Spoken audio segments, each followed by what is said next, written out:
Hello, ladies and gentlemen. Welcome back to another video of Clue on Tabletop Simulator. In today's video, I got everything set up. Today, we're going to be reading case number 5, Hide and Seek. Okay, so here's the story. Gotcha! Cried Mr. Green. He slapped Colonel Mustard on the back. Hard. Then he turned and ran back to home base, the kitchen sink. It was Friday night. Mr. Body had invited his 6 best friends to his mansion for a game of hide and seek. Mr. Green was it. Excuse me. You're a home-based sticker, said Colonel Mustard as he followed Green into the kitchen. That's poor sportsmanship. I am not, said Green. Just watch. He tiptoed out of the kitchen to search for his other hidden guests. Suddenly, there was a rush of footsteps. Plump Mrs. Peacock. Mrs. Peacock is what I'm trying to say. I sounded like I said Mrs. Teacup. It's actually Mrs. Peacock. Anyways, Mrs. Peacock ran toward the kitchen door. Home free, she cried as she raced toward the sink. Unfortunately, Mrs. White had waxed the black and white tile floor earlier that morning. Mrs. Peacock slipped and slid head first into the open kitchen cabinets. Mr. Green came back into the kitchen and saw her. What a silly hiding place, he said to her backside. Besides, no one is allowed to hide in the kitchen. He tagged her. Then he ran off to look for more guests. It took Mr. Green 20 minutes to find Miss Scarlet. She was hiding in the hedge maze on the back lawn. It took him 30 minutes to find Mr. Body. He was hiding in the clothes dryer. Then he started looking for Professor Plum. Meanwhile, Mrs. White was getting terribly bored. She was all alone in her hiding spot in the mansion, waiting to be found. She passed the first hour by thinking of the mean things she would do to the guests if they ever worked for her, instead of the other way around. Now, to pass even more time, she began to dust. She dusted everything in the room. She even dusted the heavy gold candlestick, which is important information, on the mantel. Unfortunately, when she placed the candlestick down, it was a little too close to the edge, and when she bent down to dust below, the candlestick fell and clunked her right on the head. Ouch! Said Mrs. White. Then she dropped to the floor like a sack of beans.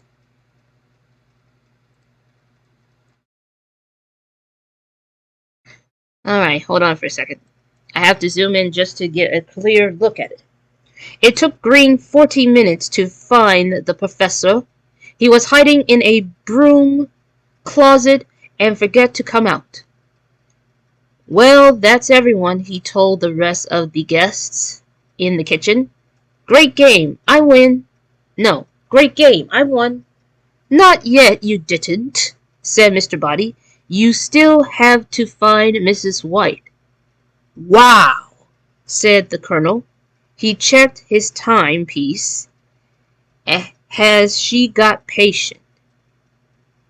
She stayed hidden for almost 2 hours now. Oh dear, said Mr. Body. I hope she's okay. Why wouldn't she be? Growled Green. The guests marched from room to room and called Mrs. White. You can come out now.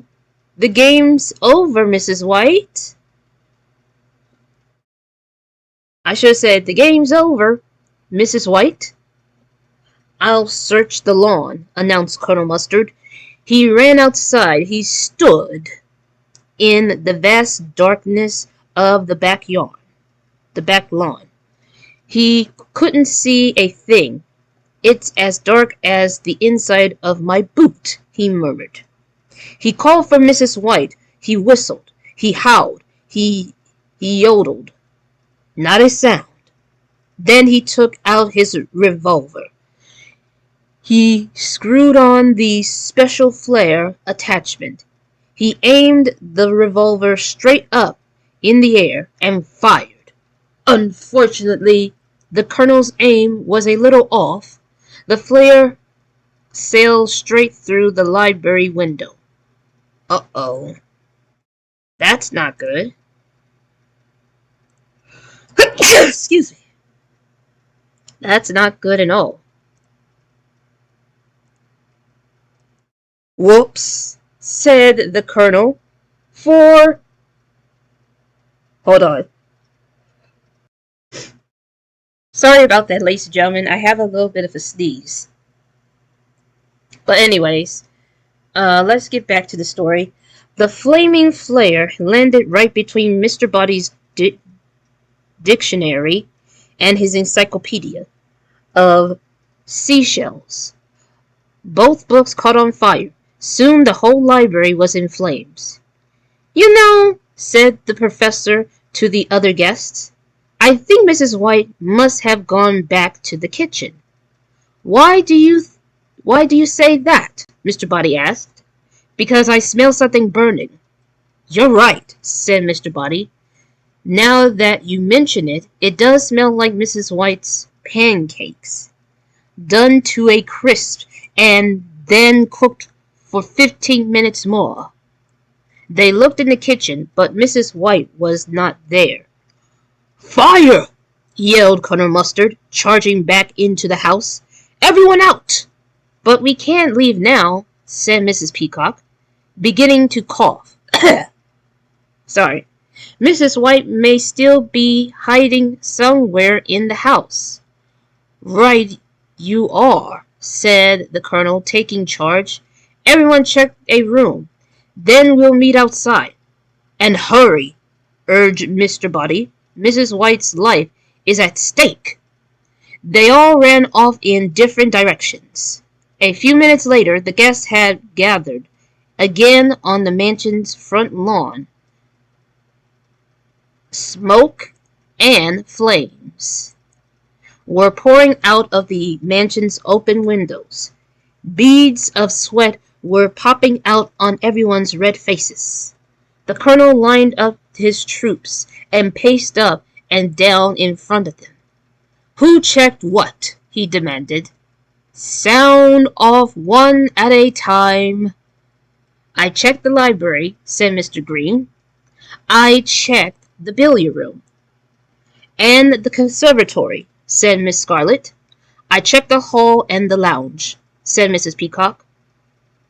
I checked either the dining room, the study, or the conservatory, said Professor Plum. I can't remember which. Great, cried the colonel, twisting his hands in frustration.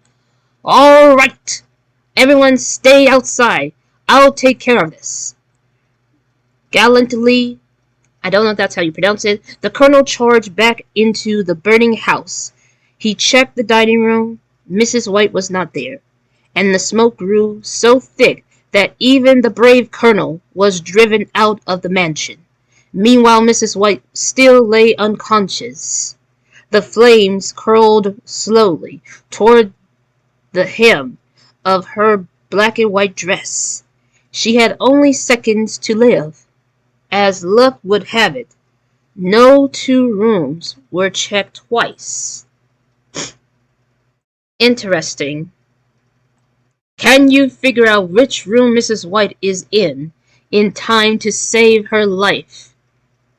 Is it the lounge, the dining room, the kitchen, the hall, the ballroom, the study, the library, the billiard room, or the conservatory. So that's the mystery that we're trying to figure out by playing this game. And I already set up, and I think I have a feeling I know who it is because I just looked through. Because I just looked through the ebook and took a picture of Bandicam to do this kind of video. And even though I haven't read the series, but I did want to in the past. And thanks to a website that is under the description down below, I can. So, before I'm not going to say anything. I'm just going to have to play the game. So, I'm going to be playing as the Colonel, I believe. Yeah, I'm going to be playing as the Colonel. My reason is because, for reasons. Let's see. Oh dear, that's a number 2, so he hasn't gotten far. He hasn't gotten far yet. So what I need to do is to go to the rooms that has not been checked twice.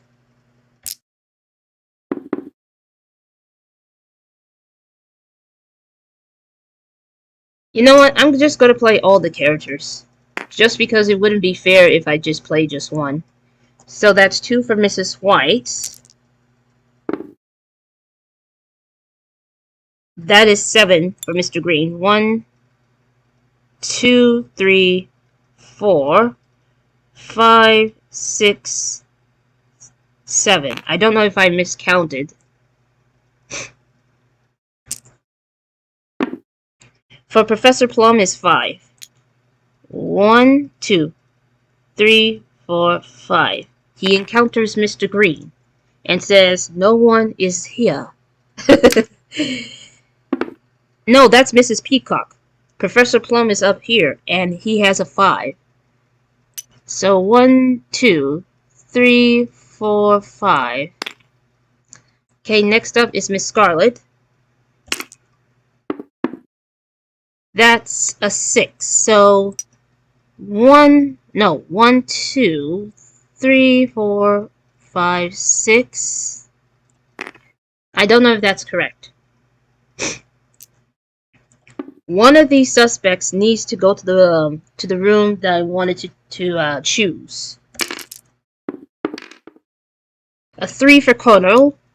1, 2, 3. For Mrs. White, we got an 8. So 1, 2, 3, 4, 5. And now she's at the ballroom. So I'm going to make an accusation. Mrs. White is in the ballroom with the candlestick. Because where else did anyone mention the ballroom?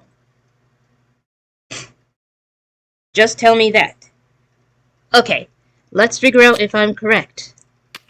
So, we got the candlestick. We got the ballroom. No, that's the billiard room. What? I'm getting things mixed. I'm getting really upset right now. Because I know it's not the billiard room. Here's the ballroom. I think I got these mixed up. Because one of these, 2 of the rooms begins with a B. And Mrs. White. So I was wrong with the accusation. However, I was wrong with the accusation because I accidentally put the billiard room instead of the ballroom. So, let's see what the book says. So as it turns out, just what I expected, the ballroom is one of the rooms where Mrs. White is hiding. And she does have the candlestick. So my accusation is correct, but I accidentally placed the wrong room card for the moment I set things up. So because of that, I done goofed. I have nothing else to say except I done goofed. But let's read the solution to find out how this all, Mrs. White unconscious in the ballroom, thanks to the candlestick. Professor Plum can't remember which room he checked, but you can by using the process of eliminations. Which, of course, I have eliminated some of the rooms that they mentioned, but it's obviously clear that it was the ballroom. Mr. Green checked the library. Mrs. Peacock checked the hall and the lounge. Miss Scarlet checked the billiard room because the billiard room is one of the rooms where Miss Scarlet had checked and nobody is there. And I accidentally put the billiard room card because I thought it says ballroom. The texts are so tiny, but that doesn't mean that I can't see. It just means that I got it all mixed up and I wasn't paying attention. It's as simple as that. It is as simple as that. So to get back on this, Miss Scarlet checked the billiard room and the conservatory. Colonel Mustard checked the dining room. That means Plum checked the study. The kitchen was home base. No one was there. The only room that hadn't been checked is the ballroom. Luckily, Colonel Mustard rushed back into the house one last time. He saved Mrs. White, and the arriving fire engines quickly put out the blaze. And that is the solution, ladies and gentlemen, and that is my mistake error for placing the billiard room thinking that it's the ballroom. What a shame. But that is today's video. Thank you so much for watching. Thank you so much for watching. I'm sorry I'm getting stumbled. I'm just having a hard time processing of everything else. But I'll see you all in the next video for the next case of Clue Who Killed Mr. Body. Until then, stay safe, stay healthy, be kind to others. Have a wonderful day.